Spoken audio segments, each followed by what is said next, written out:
സന്നിധാനത്ത് അടുത്ത ദിവസങ്ങളിൽ അനുഭവപ്പെട്ട ഏറ്റവും വലിയ തിരക്കാണ് ഇപ്പോഴുള്ളത്. ഇന്നലെ 94,000-ന് മുകളിൽ അയ്യപ്പന്മാർ 18-ാം പടി കയറിയെന്ന് പോലീസിന്റെ കണക്കുകൾ പറയുന്നു. ഇത് ഏറ്റവും വലിയ ഒരു തിരക്ക് തന്നെയാണുള്ളത്. ഇന്നും സമാനമായ സാഹചര്യമാണുള്ളത്. രാവിലെ 6 മണി വരേക്കും ഏതാണ്ട് 23,000-ലധികം അയ്യപ്പന്മാർ 18-ാം പടി ചവിട്ടി. വലിയ തിരക്ക് അനുഭവപ്പെടുന്നുണ്ട്. മണിക്കൂറിൽ 4,000-ലധികം പേരെ 18-ാം പടി കയറ്റി വിടുന്നുണ്ട്. പക്ഷേ എങ്കിൽ പോലും പമ്പയിലേക്ക് ആ തിരക്ക് നീളുന്ന ഒരവസ്ഥ. നിലവിൽ മരക്കൂട്ടത്തിനിപ്പുറം വളരെ നിയന്ത്രണങ്ങൾ ഏർപ്പെടുത്തിയിട്ടുണ്ട്. അതുകൊണ്ട് തന്നെ പമ്പയിൽ നിന്നും അയ്യപ്പന്മാരെ ഏറെ സമയമെടുത്ത ശേഷമാണ് കടത്തിവിടുന്നത്. അതായത് പമ്പ മുതൽ സന്നിധാനം വരെ ഒരുപക്ഷെ 8-10 മണിക്കൂർ കാത്തു നിൽക്കേണ്ട ഒരു സാഹചര്യം ഇവിടെ ഉണ്ട് എന്നുള്ളതാണ് നിലവിലെ അവസ്ഥ.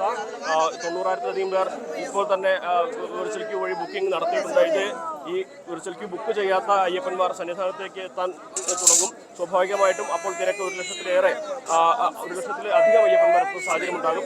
ആ ഒരു സാധ്യത കൂടി കാണുന്നുണ്ട്. വലിയ തിരക്ക് അനുഭവപ്പെടുന്നു. സ്വാമി, എത്ര മണിക്കൂർ വെയിറ്റ് ചെയ്തു?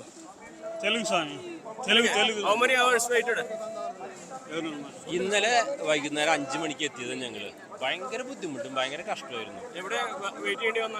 വെയിറ്റ് ചെയ്യണത് ഞങ്ങള് പമ്പ തൊട്ടിട്ട് സന്നിധാനം ഉള്ള ഇടയിൽ ഒരുപാട് സമയം വെയിറ്റ് ചെയ്തു. പിന്നെ ഒരുപാട് ആൾക്കാർ ഇടയിൽ കൂടെ കയറി പോകണം. അതാണ് ഏറ്റവും വലിയ പ്രശ്നം. നല്ല തിരക്ക്.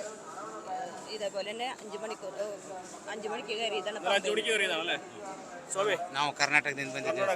ಕರ್ನಾಟಕ ನಾವು ಒಂದು 8 ಗಂಟೆ ಟೈಮ್ ವೇಟ್ ಮಾಡಿದ್ದೀವಿ ಸ್ವಾಮಿ. ಚಾಮರಾಜನಗರ ಕರ್ನಾಟಕದಿಂದ. ಸ್ವಾಮಿ, from where? How many hours waited? 12 hours. 12 hours. எங்கேருந்து வருது? பம்பையிலேருந்து. எல்லாம் டீம் தானே? பம்பையிலேருந்து வரதுக்கு 16 hours ஆகுது. நேற்று சாயங்காலம் தான். நேற்று காலையிலேருந்தே வரும். நேற்று காலையிலேருந்து ஃபுல் ரஷ்ஷாக இருக்குது. அது வரைக்கும்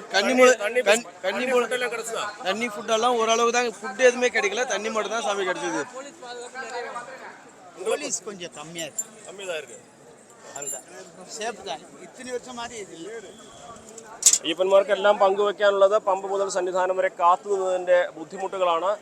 ഈ ഒരു സാഹചര്യം നിലനിൽക്കും എന്ന് തന്നെ വേണം നമുക്ക് കരുതാൻ. കാരണം കൂടുതൽ അയ്യപ്പന്മാർ സന്നിധാനത്തേക്ക് എത്തുന്നുണ്ട്. പമ്പയിൽ നിയന്ത്രണം ഏർപ്പെടുത്തുന്നുണ്ട്. ഒരുപക്ഷെ നിലയ്ക്കൽ മുതൽ മുൻപ് ചെയ്തതുപോലെ വാഹനങ്ങൾക്ക് നിയന്ത്രണം ഏർപ്പെടുത്താനുള്ള സാധ്യതയും കാണുന്നുണ്ട്.